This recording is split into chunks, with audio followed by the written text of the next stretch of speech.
Doon sa simbahan. Kabablog, wala nang nabenta sa tindahan.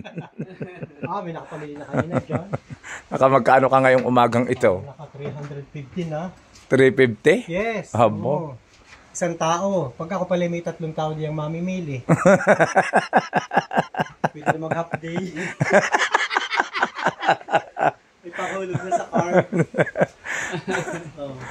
May paghulog na sa asa. Saan ka kasaling mga loan na yan? Sakmal yan sa kasama. ulit. Saan niyang kasali? Ulit. Sakmal daw. Ayan, sakmal. Ay, magkano ang nalo-loan doon? 150. Ay, ang mababa ang hulog. 50 lang ang aming loan eh. Ikaw saan ka kasali? Hindi, sana sa sakmal, hindi lang na-approve yung aking loan.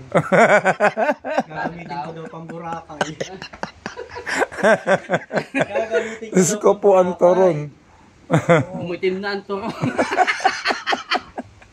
Naku naman. Yan, okay yan. Pagluto na yan, iluto din yung uling na yan. Diyos ko po, hindi mata 30 pesos. Wari yung inturong yan eh. Lumambot na pati balot. Binaligtad na ng binaligtad yan. Hindi binabaligtad hanggat hindi nadilaw. Ano ko naman talaga mga kabait na ninyo?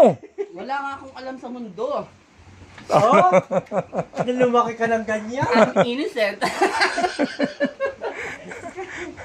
Lumaki ka sa bukid? Yes. Sa farm. Buhay lumaki sa farm. Sa farm. Wala po akong alam. Ay, nasa na iyong mga magulang? Nasa ano po, farm. Sa farm din. Saan ka nag-aral? Parang ang gusto Sa Lasal.